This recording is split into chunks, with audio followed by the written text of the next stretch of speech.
Hello everyone, welcome to the subject planet.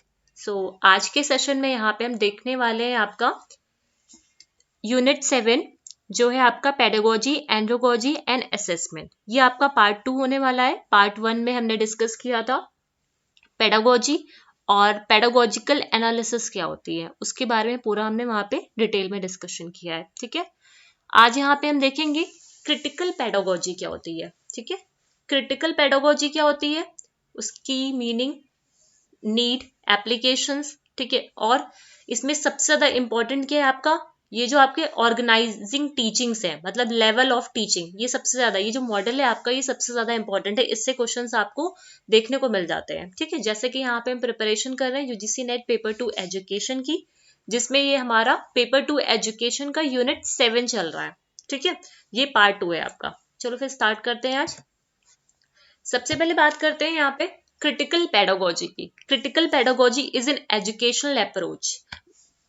जो भी यहाँ पे कीवर्ड्स हैं मैंने उसको रेड से हाईलाइट कर दिया है। ठीक है, critical pedagogy is an educational approach proposed by Paulo Freire. इसे किसने दिया था? Paulo Freire. ये क्वेश्चन आता है कि क्रिटिकल पेडागोजी किसने दिया था? आपके पाउलो फ्रारे जी ने दिया था। फॉर डेवलपिंग क्रिटिकल कॉन्शियसनेस और critical awareness in the learner. ठीक है, पाउलो फ्रारे ने क्रिटिकल पेडागोजी को एक एजुकेशनल अप्रोच की तरह यूज किया था, एक मेथोडोलॉजी की तरह यूज किया था वहां इन्होंने, जिसमें इन्होंने क्या किया था, जो भी हमारे लर्नर्स हैं, ठीक है, उनके अंदर क्रिटिकल कॉन्शियसनेस या फिर अवेयरनेस, ठीक है, अवेयरनेस को डेवलप करने के लिए इस पेडागोजी का इन्होंने यूज किया था। क्रिटिकल कॉन्शियसनेस क्या होती है आपकी? कॉन्शियसनेस क्या होती है? ये एक एबिलिटी है कि critically perceive the cause of social, political and economic operation. ये ऑपरेशन भी आपका कीवर्ड है। ठीक है, जो भी ऑपरेशंस हो रहे मतलब जो भी दमन हो रहे, जो भी उत्पीड़न हो रहे हैं, जो भी गलत चीजें हैं, ठीक है, पॉलिटिकल, सोशल और इकोनॉमिकल लेवल पे, जो भी उसके पीछे का जो कारण है, उसके जो भी ऑपरेसिव एलिमेंट है ऑफ द सोसाइटी, उनके अगेंस्ट में बोल पाना। ठीक है, उनके कॉज को फाइंड आउट कर पाना। ठीक है, critical pedagogy enable student to question and challenge domination, the belief and practice that dominate। critical pedagogy क्या करती है? स्टूडेंट को enable करती है, ठीक है, कि वो जो भी गलत चीजें हैं, ठीक है, जो भी ऑपरेशन हो रहे हैं सोसाइटी में, जो भी एलिमेंट्स है उसके पीछे, जो भी कॉज है, उसके लिए उस पर वो क्वेश्चन कर पाए। ठीक है, critical pedagogy is defined as an educational methodology that seeks to increase student awareness. इसका क्रिटिकल पेडागोजी का काम ही क्या है? स्टूडेंट के अंदर अवेयरनेस को क्रिएट करना, ठीक है, of the hidden curriculum inequalities. जो भी इनइक्वालिटीज हो रही हैं, मल्टीपल जो ऑपरेशंस हो रहे हैं, जो सोसाइटी में एग्जिस्ट कर रहे हैं, ठीक है, उन सब के लिए क्या करना, मतलब ज्यादा से ज्यादा जो डेमोक्रेटिक चीजें हैं, इक्विटेबल सोसाइटी की तरफ को क्रिएट कर पाना। ठीक है, और जो भी ऑपरेशंस हो रहे हैं उनकी तरफ क्या करना, क्वेश्चंस करना, उसको चैलेंज करना। ठीक है, उनको इंकरेज नहीं, उनको क्या करना है, डिस्करेज करना। इंकरेज किसको करना है? हमें डेमोक्रेटिक एंड इक्विटेबल सोसाइटी को। एम क्या है पाउलो फ्रारे का क्रिटिकल पेडागोजी में? Is to restore to marginalize group their stolen voice, to enable them recognize, identify and give their names the things in the world। मतलब क्या है कि critical pedagogy में फ्रायरे जी का मेन एम क्या था? जो भी मार्जिनलाइज ग्रुप है, जिनकी आवाज को छीन लिया गया, उनको इनेबल कर पाना, ठीक है, कि वो आइडेंटिफाई कर पाए, ठीक है, अपने नाम को फिर से मतलब वो उनको रिकॉग्नाइज में लेके आना, ठीक है, उनकी आवाज को वापस लेके आना। ठीक है, ये है आपका क्रिटिकल पेडागोजी। तो क्रिटिकल पेडागोजी को एक इफेक्टिव स्ट्रैटेजी की तरह यूज किया जा सकता है। ठीक है, ये क्या है? Critical pedagogy is an effective strategy to enhance the critical thinking. ठीक है, यहाँ पे क्या होता है? क्रिटिकल पेडागोजी का मेन काम क्रिटिकल थिंकिंग को यह क्या करता है? यूज करता है। ठीक है, क्रिटिकल जो थिंकिंग है उसको ये यूज करता है स्टूडेंट्स के अंदर अवेयरनेस को क्रिएट करने के लिए। ठीक है, जो भी सोशल, पॉलिटिकल, इकोनॉमिक जो भी ऑपरेशंस हो रहे हैं, उनके अगेंस्ट नेसेसरी स्टेप्स ले पाना। ठीक है, ये है आपकी क्रिटिकल पेडागोजी। इसके अलावा क्रिटिकल पेडागोजी में एक क्वेश्चन आपका आता है, नेट में ही आया हुआ है, कि बैंकिंग सिस्टम, ठीक है, बैंकिंग सिस्टम किसने दिया था? ठीक है, ये एक टर्म है कि ये टर्म किसने कॉइन किया था, तो ये टर्म भी किसने कॉइन किया था, पाउलो फ्रायरे जी ने किया था। मतलब इन्होंने अपोज किया था बैंकिंग सिस्टम में। तो बैंकिंग सिस्टम में क्या होता है, जो भी आपके क्लर्क वगैरह होते हैं उनको वहाँ पे क्या करते हैं, डिपॉजिट का काम करता है। तो इनका कहने का मतलब, ये टर्म को याद रखिएगा बैंकिंग सिस्टम का, कि इनका कहने का मतलब क्या था, जो टीचर होना चाहिए फिर से वो हमेशा मतलब वो नॉलेज डिपॉजिटर नहीं होना चाहिए, ठीक है, सिर्फ नॉलेज को डिपॉजिट करता जाए, नहीं, ऐसा नहीं होना चाहिए कि हाँ सिर्फ वो नॉलेज को डिपॉजिट ही करे, ठीक है। तो ये बैंकिंग भी एक अप्रोच है जिसको कॉइन किया था आपकी पाउलो फ्रायरे जी ने, ठीक है। यहाँ पे सिर्फ डिपॉजिट नहीं करना है इंफॉर्मेशन को, यहाँ पे क्या करना है, जो भी इंफॉर्मेशन है उसको बच्चों से लेना है, ठीक है। हमें क्या करना है, drawing out knowledge from the individual, ठीक है। जो भी नॉलेज है वो हम क्या करेंगे, ड्रॉ करेंगे, ना कि डिपॉजिट करेंगे। ये आप चाहे तो लिख लो यहाँ पे, इन्होंने डिपॉजिटिंग ऑफ इंफॉर्मेशन को अपोज किया था। जो भी टीचर्स करते हैं अपने क्लास में जाके क्या करते हैं, मनी की तरह नॉलेज को भी डिपॉजिट करने की कोशिश किया था। इनका कहना था ड्राइंग आउट नॉलेज, ठीक है, नॉलेज को क्या करो, ड्रॉ करो from the learner, from the individual, ठीक है। तो क्रिटिकल पेडागोजी के कुछ कीवर्ड्स भी हैं इसमें, ये सारे दे रखे हैं, रिफ्लेक्टिव प्रैक्टिसेस आती हैं, टीचिंग्स हैं, एडल्ट लर्नर, ये सारे कुछ कीवर्ड्स हैं, देख सकते हो इसमें, ठीक है। तो ये क्या, इसमें मेन कीवर्ड जो है जो आपके एग्जाम में पूछे जाते हैं, ऑपरेशंस हो गया, बैंकिंग सिस्टम हो गया, ये क्या है, एक एजुकेशनल अप्रोच है। क्रिटिकल कॉन्शियसनेस क्या होती है, क्रिटिकली जो भी ऑपरेशंस हो रहे हैं सोसाइटी में, ठीक है, उनके अगेंस्ट स्टेप ले पाना, ठीक है, क्वेश्चन कर पाना, क्रिटिकली थिंक कर, मतलब क्रिटिकली थिंकिंग यहाँ पे डेवलप करना स्टूडेंट के अंदर, ठीक है, स्टूडेंट की जो भी अवेयरनेस है उनको इंक्रीज करना, ठीक है। कैरेक्टरिस्टिक्स ऑफ क्रिटिकल पेडागोजी, क्या क्या कैरेक्टरिस्टिक्स है क्रिटिकल पेडागोजी की। Critical pedagogy is based on the presumption that all education is pedagogy. किस पे बेस्ड रही है कि जो भी एजुकेशन है वो pedagogy. It provide the learner, ठीक है। अब पेडागोजी क्या था, पेडा प्लस गोल्स, ठीक है, पेडा मतलब लीडिंग द चाइल्ड, ठीक है, चाइल्ड को टू लीड द चाइल्ड, ये हमने प्रीवियस स्लाइड में, सॉरी जो प्रीवियस वीडियो थी पहले की, उसमें हमने पढ़ा था to lead the child. Pedagogy का मतलब क्या, पेडा प्लस गोल्स, ठीक है, to lead the child.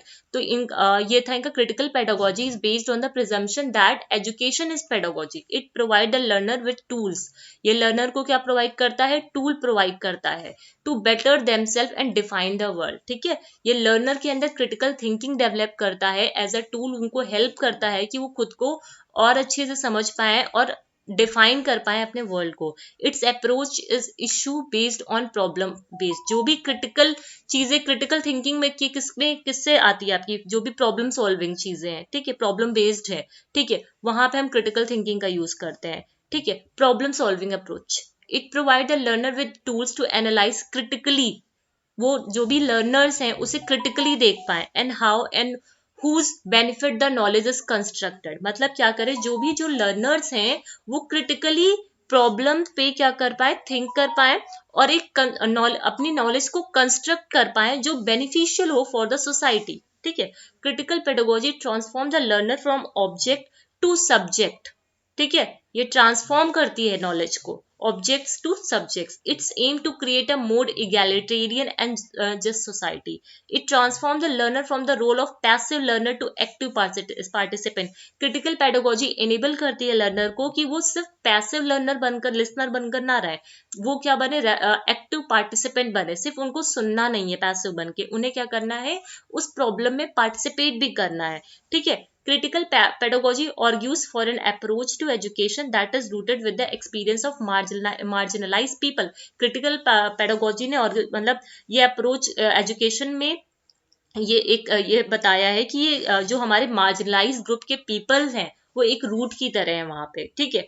It focus on the dialogue, इन्होंने डायलॉग पे फोकस किया instead of one way transmission of knowledge, ठीक है। इन्होंने बोला है कि डिस्कशन करना जरूरी है, क्वेश्चन आंसर करना जरूरी है, सिर्फ वन वे ट्रांसमिशन नहीं होना चाहिए नॉलेज का, टीचर आए खाली नॉलेज को डिपॉजिट करता जाए, ऐसा नहीं होना चाहिए, ठीक है। टीचर को नॉलेज को ड्रॉ आउट भी करना चाहिए from the individual, from the learner. It envisages the transformed world that is more democratic. ठीक है, इन्होंने डेमोक्रेटिक वर्ल्ड को ट्रांसफॉर्म करने की बात, मतलब डेमो जो भी वर्ल्ड है वो कैसा होना चाहिए, हमारी सोसाइटी वो कैसी होनी चाहिए, डेमोक्रेटिक होनी चाहिए। जैसे यहाँ पे देखिए क्या था आपका, increase student awareness of the hidden curriculum inequalities, जो भी इनक्वालिटीज हैं, ठीक है, उनको क्या करना, हटा पाना। मल्टीपल जो फॉर्म ऑफ ऑपरेशन चल रहे हैं, एग्जिस्ट करते हैं हमारी सोसाइटी में, उनको हटा पाना। ठीक है, उनके लिए क्वेश्चन कर पाना। ठीक है, क्रिटिकली सोच पाना, उन वो जो भी ऑपरेशंस हैं टू और इनकरेज करना to take step towards creating a more democratic and equitable society. यहाँ पे डेमोक्रेटिक और इक्विटेबल सोसाइटी को क्रिएट डेवलप करने की बात कही गई है। ठीक है जी। Critical pedagogy needs to create new form of knowledge through its emphasis on breaking down disciplinary boundaries and creating new spaces where knowledge can be produced। ठीक, तो ये कुछ कैरेक्टरिस्टिक्स थी आपकी क्रिटिकल पेडागोजी की। ठीक है, अब आगे आते क्या नीड है क्रिटिकल, क्यों नीड है, need of the critical pedagogy. अगर हम नीड्स की बात करते हैं तो इन्होंने किस चीज को एडवोकेट किया था, सबसे ज्यादा स्किल्ड क्रिटिकल क्वेश्चनिंग। ठीक है, इसको ध्यान रखिएगा। For teaching practitioner and learner, जो भी टीचिंग प्रैक्टिशनर हैं और लर्नर्स हैं, वो खाली वन वे ट्रांसमिशन ना करें नॉलेज का। ठीक है, वो क्या उन दोनों के लिए ही जरूरी है स्किल क्रिटिकल क्वेश्चनिंग। ठीक है, it believes that it is essential to develop in the learner the ability to see through the belief and practices in a society either for appreciating and accepting them. ठीक है, इनका मानना था जो भी learners हों वो खुद से इतने ज्यादा एबल हो, क्रिटिकली थिंक कर पाए, जो भी बिलीव्स हैं, जो भी प्रैक्टिसेस चल रही हैं सोसाइटी में, ठीक है, उनको वो खुद से समझ पाए। By adopting this approach student from different section can be equipped with knowledge and skill required to effectively encounter the challenges poses by hidden curriculum. मतलब इस अप्रोच को अडॉप्ट करने से इसलिए भी जरूरी है कि इस अप्रोच को जब वो अडॉप्ट करेंगे तो डिफरेंट जो सेक्शंस के ग्रुप के जो स्टूडेंट हैं, ठीक है, जो डिफरेंट बैकग्राउंड के जो बच्चे हैं, ठीक है, वो क्या करेंगे, स्किल और नॉलेज को अडॉप्ट कर पाएंगे, उनके अंदर स्किल और नॉलेज आ पाएगी। ठीक है, जिससे वो इफेक्टिवली जो भी challenges day to day life में वो देख रहे हैं, ठीक है, अपनी सोसाइटी में जो ऑपरेशन देख रहे हैं, ठीक है, कुछ एलिमेंट्स में जो देख रहे हैं, ठीक है, ऑपरेशंस, ठीक है, उसको क्या कर पाए, उसको वो एनकाउंटर कर पाए। ठीक है जी। Implication of critical pedagogy in teacher education, सबसे पहले इसमें आता है अटेंशन टू, एक सेकंड, हाँ, सबसे पहले इसमें आता है आपका attention to traditional and indigenous context of society. इसका मतलब क्या है, it is necessary to include rural population in education planning in order to uplift the country. ठीक है, ये जरूरी है कि खाली अब हम अर्बन पॉपुलेशन को ही, अगर जब हम कोई एजुकेशन की प्लानिंग कर रहे हैं तो वहां पे सिर्फ अर्बन पॉपुलेशन नहीं होनी चाहिए, वहां पे रूरल हर बैकग्राउंड के बच्चे वहां पे इन्वॉल्व होने चाहिए, हर बैकग्राउंड के टीचर्स होने चाहिए। ठीक है, रूरल पॉपुलेशन भी वहां पे होनी चाहिए। It has been observe that educational plans are based on higher class of the society. The designer of the educational content should include the minorities as well। मतलब ये देखा जाता है कि जो हमारे एजुकेशनल प्लान है वो ज्यादातर जो हायर क्लास है आपका सोसाइटी का, उस पे ही उसको ही ऑब्जर्व करते, उसी के अकॉर्डिंग वो उसको प्लान करते हैं। तो जो भी डिजाइनर हैं एजुकेशनल कंटेंट को, ये उनको ये इंश्योर करना चाहिए कि जो भी हमारी प्लानिंग है वहां पे माइनॉरिटीज भी आए, रूरल बैकग्राउंड के लोग भी वहां पे इन्वॉल्व हैं। तो ये है आपका attention to traditional and indigenous context of the society, context of the society. Then coaches and student mutual participation in educational plan and development. ठीक है, इसमें क्या है, जो भी हमारे मतलब टीचर और स्टूडेंट का म्यूचुअल पार्टिसिपेशन, अगर कोई भी प्लान डेवलप हो रहा है तो उसमें जो टीचर्स हैं और स्टूडेंट हैं उनका म्यूचुअल पार्टिसिपेंट होना चाहिए। ऐसा नहीं है कि सिर्फ टीचर ही एजुकेशनल प्लानिंग में, एजुकेशन जो प्लानिंग है आपको वहां पे इन्वॉल्व हो। Elite and senior manager are not the officers of the educational plan development but the professor, experts, parents, teacher, local group and learner should contribute in the education for planning.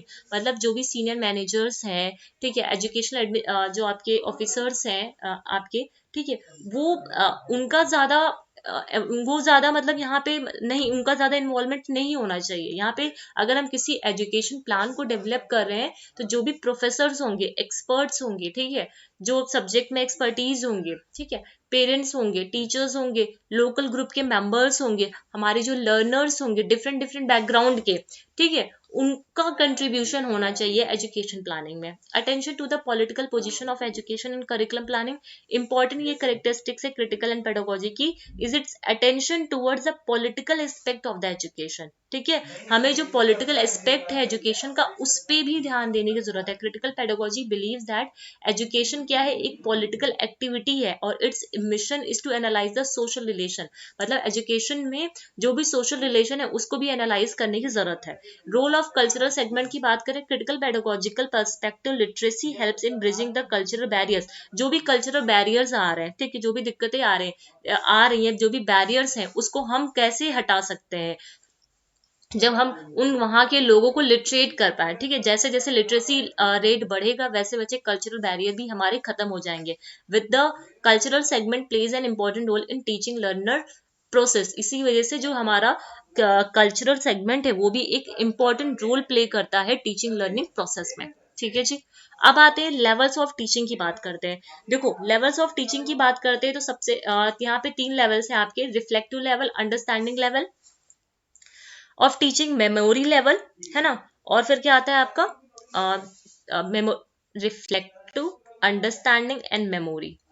ठीक है, 3 levels हैं ये आपके teaching के। ठीक है, हाँ 3 level है टीचिंग के। ठीक है, जिसमें हम सबसे पहले देखेंगे यहाँ पे मेमोरी लेवल ऑफ टीचिंग की बात करते हैं। अगर मेमोरी लेवल ऑफ टीचिंग की बात करते हैं, ठीक है, इसमें एक ऑटोनॉमस लेवल भी आता है आपका। ठीक है, वो बाद में ऐड हुआ था आपका। वैसे जनरली जो हमारे पेपर 2 में हमको पढ़ना है वो 3 लेवल ही पढ़ना है, लेकिन पेपर 1 के अगर प्रोस्पेक्टिव से देखिए तो वहां पे 4 लेवल्स के बारे में बात की गई है। ऑटोनॉमस लेवल जो है आपका टीचिंग का, जिसमें स्टूडेंट की बिलीफ और आइडियाज वो खुद से मतलब सीखता है अपनी बिलीफ से, अपने आइडियाज से। ठीक है, वो खुद से वहां पे सीखता है, वहां पे टीचर की जरूरत नहीं होती है। ठीक है, तो वो भी एक लेवल है जो यहाँ पे हम नहीं पढ़ेंगे। ठीक है, यहाँ पे हम 3 लेवल ही पढ़ेंगे आपके, reflective level, understanding level and memory level of teaching. सबसे पहले बात करते हैं मेमोरी लेवल ऑफ टीचिंग। अगर मेमोरी लेवल ऑफ टीचिंग की हम बात करते हैं, एक मिनट, हाँ ठीक है, मेमोरी लेवल ऑफ टीचिंग की बात करते हैं तो इसे किसने दिया था, हर्बर्टीन, ये से हर्बर्ट ने दिया था। ठीक है, इसे किसने दिया था, हर्बर्ट ने दिया था, हर्बर्ट ने दिया था, जिसे Herbartian model of memory level of teaching भी बोलते हैं। ठीक है, Herbartian model of memory level of teaching. अब इसे याद कैसे कर सकते हो, क्योंकि इसमें नाम पूछा जाता है आपका, वेरी इंपॉर्टेंट। ठीक है, जो भी ये मॉडल्स हैं आपके तीनों टीचिंग के जो मॉडल है, किसने दिया था इसके नाम पूछे जाते हैं आपसे। जैसे हर्बर्ट है, मेमोरी लेवल ऑफ टीचिंग किसने दिया था, हर्बर्ट ने दिया था। ठीक, ये हर्बर्ट ने दिया था, ऐसे याद कर सकते हो। ठीक, अब मेमोरी लेवल ऑफ टीचिंग होती क्या है, at this level the situation of thoughtlessness is found. ठीक है, कीवर्ड है, it is concern with memory और मेंटल एबिलिटी। ठीक है, यहाँ पे मेमोरी आती है, मेंटल एबिलिटी है, that exist in all living beings. Teaching at memory level is considered to the lowest level of the teaching. देखो, मेमोरी लेवल ऑफ टीचिंग में क्या होता है, यहाँ पे हम क्या करते हैं, इसमें सबसे ज्यादा जो रोल होता है ना वो टीचर का होता है। यहाँ पे हम बच्चों को रटाने की कोशिश करते हैं। ठीक है, बच्चों की रोट लर्निंग आती है, यहाँ पे क्या आती है, बच्चों की रोट लर्निंग आती है। मेंटल एबिलिटी तो इन्वॉल्व होती है, यहाँ पे जो बच्चे की मेंटल एबिलिटी होती है वो तो होती है, लेकिन वो क्या करता है, हर चीज को याद करने की कोशिश करता है ना। यहाँ पे वो थॉटलेस वाला जो चीज होता है ना, वो होता है उसके, मतलब उसका दिमाग बिल्कुल, मतलब उसके दिमाग में थॉटलेसनेस होता है। इस सिचुएशन में क्या होता है, वो खुद का दिमाग नहीं यूज कर पाता है। ठीक है, यहाँ पे क्या होता है, वो खुद का दिमाग नहीं यूज कर पाता है। ठीक, memory level is the considered to the lowest level of the teaching. इसी वजह से क्या, इसे सबसे लोवेस्ट लेवल माना जाता है। ये जो मेमोरी लेवल होता है ये सबसे लोवेस्ट लेवल होता है। उसके बाद फिर आता है आपका अंडरस्टैंडिंग लेवल, और सबसे हाईएस्ट लेवल देखा जाए वो आता है आपका रिफ्लेक्टिव लेवल ऑफ टीचिंग। ठीक है, तो यहाँ पे कीवर्ड क्या है आपका, यहाँ पे रोट लर्निंग होती है, टीचर ही रूल करता है यहाँ पे। ठीक है। मेंटल एबिल मतलब मेमोरी से रिलेटेड जो भी चीजें होंगी वो आपकी मेमोरी लेवल टीचिंग में आएंगी। ठीक है, अगर बच्चा कोई चीज लर्न कर रहा है तो किसमें आएगा, मेमोरी लेवल ऑफ टीचिंग आएगी। थॉटलेसनेस की अगर बात करें तो वहां पे खुद के उसके थॉट नहीं होते हैं, जो टीचर ने दे दिया उसको रटने के लिए वो उसको रट लेगा खाली। ठीक, तो ये आता है मेमोरी लेवल में। तो ये जो आपका जो छोटे बच्चे होते हैं ना, वहां पे इस मॉडल का यूज किया जाता है। ठीक है, क्योंकि वहां पे वो रिफ्लेक्टिव टीचिंग तो कर नहीं सकते, वहां पे अंडरस्टैंडिंग भी उतनी उनकी डेवलप नहीं होती है। ठीक, तो वहां पे रोट जो लर्निंग होती है ना वो वहां पे यूज की जाती है। ठीक, जिसे दिया था आपका हर्बर्टियन मॉडल ने दिया था। फिर उसके अलावा अब ये Herbartian model of memory level teaching में 4 एलिमेंट्स आते हैं। सबसे पहला आता है फोकस, फिर आता है आपका सेंटेक्स, देन आता है आपका सोशल सिस्टम, देन आता है आपका सपोर्ट सिस्टम। फोकस में क्या होता है कि किस चीज पे फोकस किया जा रहा है ना। सिंटेक्स में क्या होता है, बॉडी, सिंटेक्स क्या है, एक तरह की बॉडी है। सोशल सिस्टम में बेसिकली यहाँ पे टीचर और स्टूडेंट में किसका एम्फेसाइज सबसे ज्यादा, मतलब किसका रोल, किसको हम सबसे ज्यादा यहाँ पे किसका रोल सबसे यहाँ पे ज्यादा है, कौन प्राइमरी प्लेस पे है। ठीक है, सपोर्ट सिस्टम में कि क्या क्या चीजें आ रही है उसको सपोर्ट कर रही है। देखो इसको समझते हैं। फोकस की बात करते हैं, ट्रेनिंग ऑफ मेंटल एस्पेक्ट, यहाँ पे जो भी मेंटल चीजें होती है उसको ट्रेन करने का हम काम करते हैं। प्रोवाइडिंग नॉलेज फैक्ट, यहाँ पे नॉलेज फैक्ट आते हैं। रिटेनिंग करने का काम करते हैं। रिकॉलिंग करना, जो भी लर्न फैक्ट है बच्चे वो क्या करते हैं, रिकॉल करने का काम करते हैं। ठीक है, mutual learn fact, mutual relationship step among facts in the comparing. ठीक है, रिकॉल करने का काम करते हैं। सिंटेक्स में क्या आता है आपका, preparation, presentation, association, generalisation and application. ठीक है, इसको ऐसे देख सकते हो, preparation, presentation, association, generalisation and application. ठीक है, PPAGA ऐसे है। अच्छा हाँ, इसकी जो स्टेप्स है ना, कि आप ये अगर सोच रहे हो फोकस से क्वेश्चन नहीं आएगा, सिंटेक्स से क्वेश्चन नहीं आएगा, सोशल सिस्टम सपोर्ट सिस्टम से क्वेश्चन नहीं आएगा, नहीं।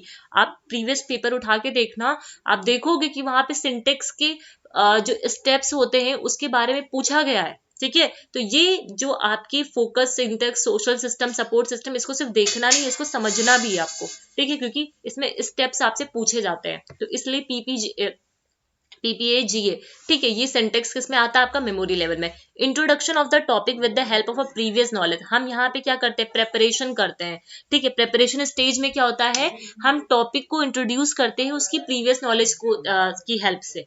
ठीक है, जैसे आप लोग लेसन प्लान करते हो ना, तो वहां पे क्या करते हैं, पहले तो टॉपिक नहीं बताते हो ना, पहले क्या करते हो, इंट्रोडक्शन क्वेश्चन पूछते हो, मतलब उसकी प्रीवियस नॉलेज को चेक करते हुए आप अपने टॉपिक को इंट्रोड्यूस करते हो। प्रेजेंटेशन में क्या होता है, स्टेटमेंट ऑफ द टॉपिक, क्या लिखते हो, statement of the topic. Example related to topic, ठीक है, आपने टॉपिक का स्टेटमेंट लिख दिया। ठीक है, उसके बाद उससे रिलेटेड जो भी एग्जाम्पल्स होंगे उनको आप वहां पे दोगे। फिर क्या करोगे, आप एग्जाम्पल देने के लिए चार्ट यूज कर सकते हो, है ना, क्वेश्चंस पूछ सकते हो। ठीक है, एग्जाम्पल्स के लिए, उनको समझाने के लिए चार्ट यूज कर लो, क्वेश्चन यूज कर लो, और skilful presentation should be done. ठीक है, उसके बाद आप पूरा अपने टॉपिक को प्रेजेंट कर दोगे। ठीक है, तो प्रेपरेशन स्टेप में क्या करना, उनकी प्रीवियस नॉलेज की हेल्प से हम क्या करेंगे, टॉपिक को इंट्रोड्यूस करेंगे। प्रेजेंटेशन में हमको क्या करना है, टॉपिक को की स्टेटमेंट को बताना है। स्टेटमेंट जो टॉपिक से रिलेटेड आपके एग्जाम्पल्स होंगे, ठीक है, जो भी चार्ट हम यूज करना चाहें, ठीक है, उसको स्किलफुली हम उसको पूरा यूज करके अपने टॉपिक को प्रेजेंट करेंगे। अब बात आता है एसोसिएशन। एसोसिएशन में क्या होता है, हम कुछ जो भी फैक्ट्स होते हैं, जो भी इवेंट्स आए होते हैं, ठीक है, उन सब का क्या करते हैं, मतलब एसोसिएट कराते हैं, रिलेशनशिप स्टैब्लिश करते हैं। ठीक है, फैक्ट्स में, इवेंट्स में, ठीक है, जो आइडियाज हैं, जो भी मतलब टर्म्स हैं, जो भी टर्मिनोलॉजी है, ठीक है, उन सब के बीच में हम क्या करते हैं, रिलेशनशिप स्टैब्लिश करने का काम करते हैं। देन आता है आपका जनरलाइजेशन। जनरलाइजेशन में क्या होता है, जनरल आइडिया डेवलप। फिर क्या होता है, एक जनरल आइडिया डेवलप होता है पर्टिकुलर टॉपिक पे।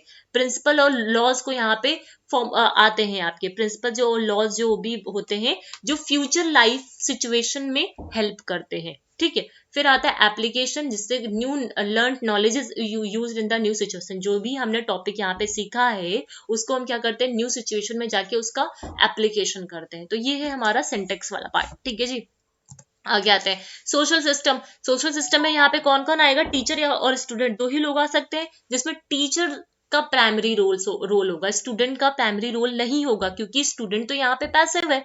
स्टूडेंट का काम क्या है, सिर्फ जो भी फैक्ट्स हैं उसको लर्न करते जाओ, लर्न करो रिकॉल करो, लर्न करो रिकॉल करो, बस यही काम है। ठीक है, सपोर्ट सिस्टम में अगर बात करें तो ओरल टेस्ट ले सकते हो, रिटर्न हो गया, ऐसे टाइप एग्जामिनेशन, ये सारी चीजें यहाँ पे यूज की जाती है। ठीक है, तो ये हो गया आपका मेमोरी लेवल, इसमें तो कोई दिक्कत नहीं होनी चाहिए। ठीक है, बहुत इजी टॉपिक था अपने आप में ये। हाँ ठीक है, अब आगे आ जाओ। हाँ, understanding level of teaching. Understanding level of teaching मतलब हम मेमोरी लेवल जो था उससे थोड़ा सा ऊपर उठते हैं। ठीक, फिर आता है अंडरस्टैंडिंग। ठीक है, understanding is something perceive the meaning. ठीक है, ग्रैप्स द आइडिया। ठीक, कॉम्प्रीहेंड द मीनिंग, ये सब कीवर्ड्स हैं। ठीक है, in the field of education and psychology the meaning of understanding can be classified seeing the total use of fact, seeing the relationship और generalise insight. मतलब understanding में क्या होता है कि हम इस लेवल में क्या करते हैं, बच्चों के अंदर अंडरस्टैंडिंग डेवलप करते हैं। ठीक है, इस लेवल में हम क्या करते हैं, बच्चों के अंदर अंडरस्टैंडिंग डेवलप करते हैं। बच्चे क्या करते हैं, बच्चे जो होते हैं ना, जो भी पर्टिकुलर टॉपिक उसको उसमें अपनी समझ बना पाते हैं, उनके बीच में रिलेशनशिप डेवलप कर पाते हैं, एग्जाम्पल्स से समझ पाते हैं। ठीक है, और जो भी आप टीचिंग एड्स का यूज कर रहे हो, चार्ट्स का यूज कर रहे हो, उन चीजों को वो उसमें अपनी अंडरस्टैंडिंग को डेवलप कर पाते हैं। ठीक है, तो जो भी फैक्ट है, ठीक है, जो भी आप न्यू आइडिया उनको देना चाह रहे हो, उस अपने तरीके से उस मीनिंग को कॉम्प्रीहेंड कर पाते हैं। मतलब ओवरऑल देखा जाए, जो भी फैक्ट है, ठीक है, उनका यूज वो समझ पाते हैं, उनका रिलेशनशिप वो समझ पाते हैं, इनसाइट डेवलप कर पाते हैं। तो ये आता है हमारा अंडरस्टैंडिंग लेवल ऑफ टीचिंग, जिसे किसने दिया था, मॉरिसन ने दिया था। किसने दिया था, मॉरिसन, अंडरस्टैंडिंग मॉरिसन। ठीक है, अन प्लस अन ऐसे याद कर सकते हो। ठीक है, अन प्लस अन, क्योंकि इसमें बड़ा कंफ्यूजन होता है, ये चीज का ध्यान रखो कि बहुत ज्यादा कंफ्यूजन हो जाता है कि मेमोरी लेवल किसने दिया है, अंडरस्टैंडिंग लेवल किसने दिया है, रिफ्लेक्टिव लेवल किसने दिया है। ठीक है, इसके लिए आप कैसे याद करो, अन और यहाँ का अन, मॉरिसन अंडरस्टैंडिंग। अब यहाँ का भी देख लो, यहाँ पे क्या था, मेमोरी। ठीक है, और इसमें क्या था, हर्बर्ट। इसको कैसे मेमोरी आर से याद कर सकते हो। ठीक है, आर आर। ठीक, ऐसे कुछ मतलब याद करने की कोशिश करो, जैसे एग्जाम में भूलो नहीं, क्योंकि इसमें बड़ा सारी सामने आपके लिखा होगा और उसमें कंफ्यूजन हो जाता है कि मेमोरी हर्बर्ट ने दी है या फिर आपके मॉरिसन ने दी है। ठीक है, तो मॉरिसन अंडरस्टैंडिंग, मेमोरी हर्बर्ट। ठीक है, रिफ्लेक्टिव हंट। ठीक, तो ये क्या अंडरस्टैंडिंग लेवल क्या करता है, हम अंडरस्टैंडिंग को डेवलप करता है। ठीक है, इन्होंने कौन सा मॉडल दिया, Morrison model of understanding level of teaching. Morrison very clearly stated the understanding is not simply being able to recall something, it is not made generalised reduce from specific fact, it is insight into how it may be used in future situation. Morrison ने बोला understanding level of teaching वो लेवल है जहां पे बच्चे सिर्फ ये नहीं होता है कि वो चीजों को जो लर्न कर रहे हैं उसको रिकॉल कर पाए, मतलब it is not simply being able to recall something. ठीक है, हम सिर्फ रिकॉल नहीं करते, यहाँ पे हम उन फैक्ट्स को, जो भी स्पेसिफिक फैक्ट्स हैं, उनको समझ पाते हैं और उनको यूज कर पाते हैं अपनी फ्यूचर सिचुएशन में, जो डेली लाइफ है हमारी। ठीक है, हमारे जो फ्यूचर सिचुएशंस है कि जहाँ पे उनका हम स्किलफुली उसको यूज कर पाते हैं। ठीक है, रिलेशनशिप देख पाते हैं उसका। Morrison asserted that the outcome of all teaching is mastery and not memorization of the fact। Morrison का मानना था कोई भी टीचिंग हो, कोई भी आप टीचिंग का यूज कर रहे हो, लेकिन आउटकम क्या होना चाहिए, बच्चे का पर्टिकुलर जो आपका टॉपिक है उस पे क्या होना चाहिए, आपकी मास्टरी, उस बच्चे की मास्टरी होनी चाहिए। ठीक है, सिर्फ ऐसा नहीं होना चाहिए कि सिर्फ उसको फैक्ट को रटा दो। ठीक है, फैक्ट को रटा दो ऐसा नहीं होना चाहिए, बच्चों को क्या करना है, मास्टरी डेवलप मास्टरी करवानी है पर्टिकुलर टॉपिक पे। ठीक है, जो भी आपका टॉपिक है, मतलब टीचिंग का आउटकम क्या है, मास्टरी। ठीक है, and not memorization of the fact। He proposed a unit plan, each unit representing an insight which is relative in itself। मतलब जो इन्होंने जो भी यूनिट में क्वेश्चंस आते हैं, तो जो भी क्वेश्चंस हो वो ऐसे होने चाहिए जो आपस में रिलेट करते हो, रिलेशनशिप एस्टैब्लिश करते हो, जिससे बच्चा कह रहा है, जैसे आपने मैथ्स में क्वेश्चन देखे होंगे। ठीक है, जैसे मैथ्स है, जो पहला क्वेश्चन होता है ना, उसको जब आप सॉल्व कर लेते हो तो ऑटोमेटिकली जो सेकेंड वाला क्वेश्चन होता है उससे कुछ रिलेटेड ही होता है, मतलब रिलेशन आप देख पाते हो, जिससे आप सेकंड क्वेश्चन भी सॉल्व कर लेते हो। फिर थर्ड क्वेश्चन में आपको यहाँ की कुछ चीजें होती है जिसको आप यहाँ पे रिलेट कर पाते हो। तो जो भी क्वेश्चंस हो, जो भी हमारा मतलब क्वेश्चन आंसर जो यूनिट हम डेवलप कर रहे हैं उसको एक दूसरे के साथ रिलेट करते हुए डेवलप करना चाहिए, है ना, रिलेशनशिप उस वहां पे डेवलप करना चाहिए। ठीक, इन्होंने भी 4 चीजें दी, focus, syntax, social system and support system. ठीक है, अब फोकस में अगर बात करें तो इन्होंने बोला जो फोकस होना चाहिए वो क्या होना चाहिए। ठीक है, फोकस किस पे होना चाहिए, कंटेंट की मास्टरी पे।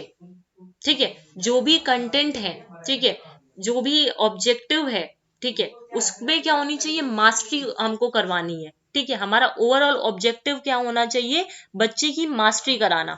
ठीक है, बच्चे की कंटेंट पे मास्टरी कराना। फिर आता है सिंटेक्स। ठीक है, सिंटेक्स में क्या आता है, एक्सप्लोरेशन, प्रेजेंटेशन, एसिमिलेशन, है ना, ऑर्गेनाइजेशन एंड रिसाइटेशन। ठीक है, अब इसको कैसे याद करोगे, EPAOR,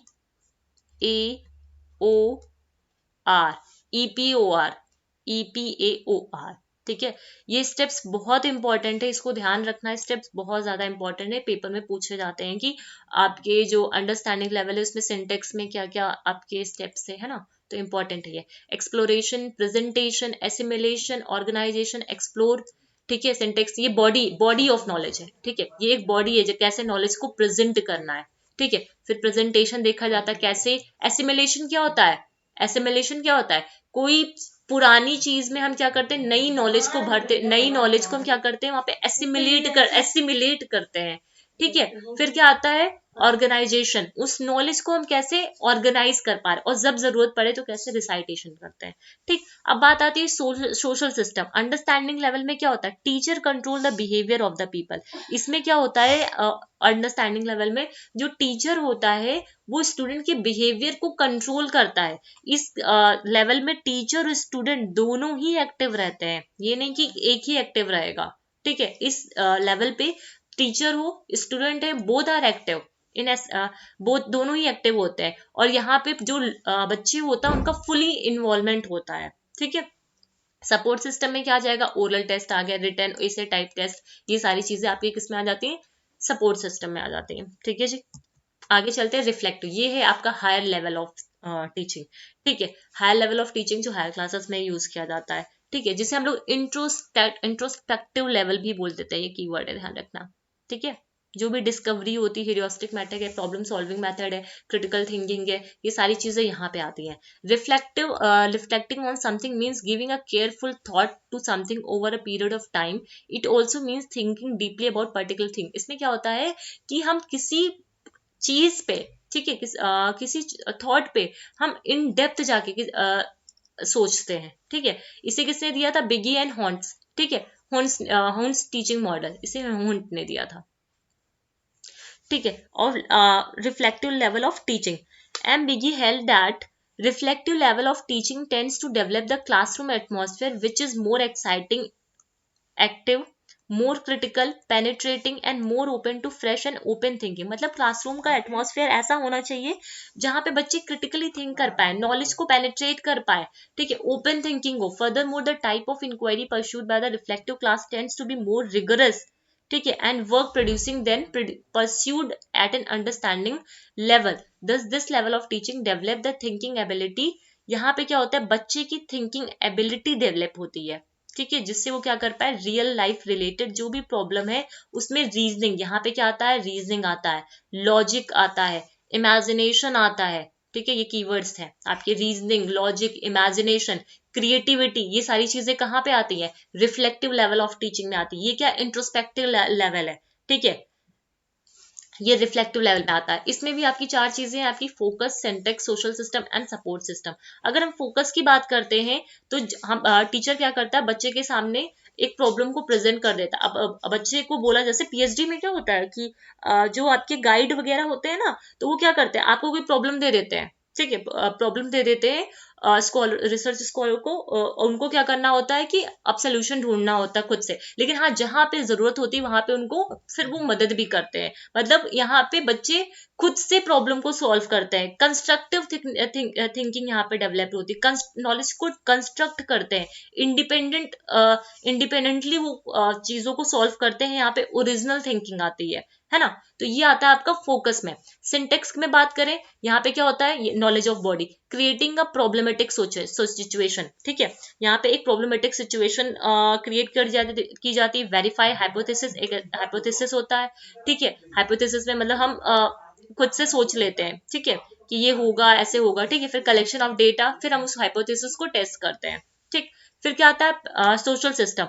यहाँ पे प्राइमरी स्पेस कौन ऑक्यूपाई करेगा, पीपल, मतलब जो स्टूडेंट है वो यहाँ पे प्राइमरी होगा, लर्नर सेंटर्ड अप्रोच है ये, ठीक है। और टीचर कैसा होगा, सेकेंडरी होगा। देखो अगर मेमोरी लेवल में बात करें तो वहां पे प्राइमरी प्लेस पे कौन था, आपका टीचर था। फिर उसके बाद अंडरस्टैंडिंग लेवल में आ गए तो यहाँ पे दोनों ही एक्टिव थे, ठीक है, दोनों ही थे, आपके टीचर भी और स्टूडेंट भी, ठीक है, दोनों का इन्वॉल्वमेंट था। फिर हम रिफ्लेक्टिव लेवल पे आते हैं, तो यहाँ पे क्या होता है, बच्चे का प्राइमरी प्लेस होता है। अब सपोर्ट सिस्टम में क्या आ जाएगा, ऑब्जेक्टिव टेस्ट को हम यहाँ पे यूज नहीं करते हैं। यहाँ पे इसे टाइप कर, देखो यहाँ पे ऐसे सपोर्ट सिस्टम का हम यूज करेंगे जिससे में बच्चे कम के अंदर बच्चे अपने आइडियाज को क्रिएटिव, मतलब बच्चे जो है ना अपने आइडियाज को क्रिएटिव तरीके से समझा पाए, ठीक है। वहां पे बच्चे खुद से इन्वॉल्व कर पाए, हो पाए, उनका एटीट्यूड आए, उनका बिलीफ है, ठीक है, उनका पूरा इन्वॉल्वमेंट होना चाहिए। तो ऑब्जेक्टिव टाइप टेस्ट हम यहाँ पे यूज नहीं करेंगे। ऑब्जेक्टिव टाइप में तो यस और नो बस, खत्म। वहां पे उनका माइंड उतना क्रिएटिव इन्वॉल्व नहीं हो रहा है ना। तो हमने देखो एक बार इसको रिकॉल कर लो यहाँ पे, एक मिनट। देखो रिफ्लेक्ट, सबसे पहले मेमोरी लेवल की बात करते हैं। प्राइमरी प्लेस में यहाँ पे कौन है, टीचर है। सेकेंडरी प्लेस में कौन है, यहाँ पे स्टूडेंट है।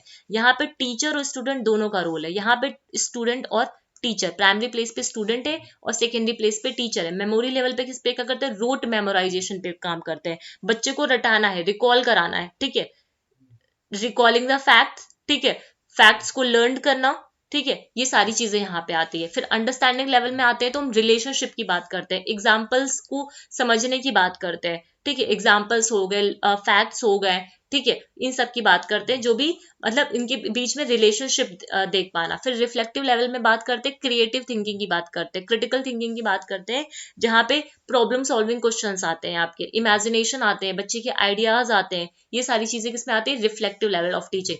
हमारा जो टीचिंग का लेवल होता है वो हमेशा ऐसे चलता है, ठीक है। पहले मेमोरी आता है, फिर अंडरस्टैंडिंग आता है, फिर रिफ्लेक्टिव आता है, ठीक है जी। तो आज हमने ओवरऑल पूरा क्या देख लिया यहाँ पे, एक मिनट, हाँ, क्रिटिकल पेडागोजी का देख लिया, क्या होती है क्रिटिकल पेडागोजी, ठीक है। फिर क्या क्रिटिकल पेडागोजी में किसने दिया था, पॉल फ्रायर जी ने दिया था। फिर टीचिंग मॉडल्स को सारे हमने देख लिया है यहाँ पे, ठीक। तो ये हो गया आपका पूरा, ठीक। इसके बाद एंड्रोगोजी के बारे में हम देखेंगे आगे, ठीक। तो आज के लिए सिर्फ इतना ही। आई होप ये आपको समझ में आया होगा, ठीक है, पूरा टॉपिक। अगर कोई क्वेरी है तो उसके लिए आप कमेंट सेक्शन में लिख सकते हो। एंड अगर जो ये वीडियो है आपके लिए इंफॉर्मेटिव हो तो प्लीज चैनल को सब्सक्राइब करिए, लाइक करिए। आज के लिए सिर्फ इतना ही। Thank you.